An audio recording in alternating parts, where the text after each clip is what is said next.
আসসালামু আলাইকুম। আমি রিটায়ার্ড প্রফেসর ডাক্তার জলিলুল হায়দার খান। আমি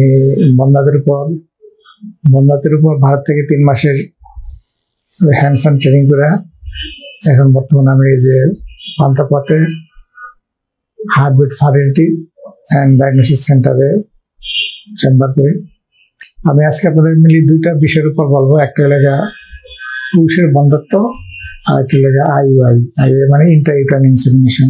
যদি আমাদের দেশে বন্ধাত্বের জন্য বেশিরভাগ ক্ষেত্রে দেখা যায় মহিলাদের দায়ী করা, কিন্তু সত্যিকার বলতে আমরা আমাদের প্র্যাকটিক্যাল জীবনে দেখেছি 20 থেকে 30% বন্ধাত্বের কারণ হলো পুরুষ, যেটাকে আমরা বলি মেল কজ অফ ইনফার্টিলিটি। এবং এই পুরুষদের যে ইনফার্টিলিটি বা বন্ধাত্ব হয়, এটার সবচেয়ে মেজর কজ হলে গিয়া বীজের সমস্যা, যে আমরা যেটাকে বলি অ্যাজিওস্পার্মিয়া। মানে তার বীজেতে কোনো একটাও শুক্রকীট থাকে না। তার মানে দাম্পত্য জীবনে কোনো সমস্যা নাই, তার সবই ঠিক আছে, কিন্তু তার বীজের ভিতরে কোনো শুক্রকীট নেই, যখন একটাও থাকে না সেটাকে বলে আমরা অ্যাজিওস্পার্মিয়া। আর যখন একটু কম থাকে, যে 15 মিলিয়ন পার মিলিলিটারে 15 মিলিয়ন মানে 15 মিলিয়ন মানে 15 লক্ষ, এর কম যদি থাকে সেটাকে বলে আমরা অলিগোস্পার্মিয়া। এবং এদেরই সাধারণত ইনফার্টিলিটি বা বন্ধাত্ব বেশি হয়। আর পুরুষের বন্ধাত্ব আরেকটা কারণ হলে গিয়ে যারা স্মোকিং করে, বেশি মোটা অবেস, তাদের আরেকটা কারণ ভেরিকোসিল অফ দি টেস্টিস, মানে বিসিতে যদি তাদের এনগোজ ভেসেল থাকে, আমরা যেটা মেডিকেল ভাষা বলে ভেরিকোসিটি, আর কি ভেরিকোসিটি থাকে, তাদের বীর্যতে শুক্রকীটের পরিমাণ কম থাকে।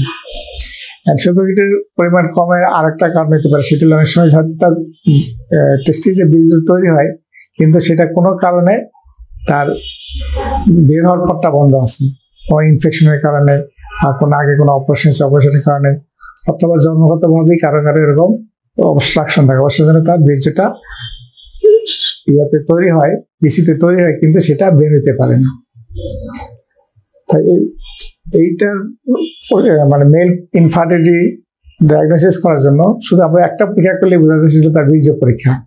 তো বীর্য পরীক্ষা সাধারণত আমরা 3 দিন মেলামেশা বন্ধ রেখে করতে বলি। যদি নর্মাল থাকে তাহলে ওকে, আর অনেক সময় যদি কম থাকে, বীর্যে শুক্রকীটের পরিমাণ যে WHO যে রিকমেন্ডেড লেভেল আছে তার যদি কম থাকে, তো অনেক সময় তাদের কিছু ওষুধ দিয়ে ওষুধ দেওয়ার 1 মাস পর আবার পরীক্ষা করতে বলি।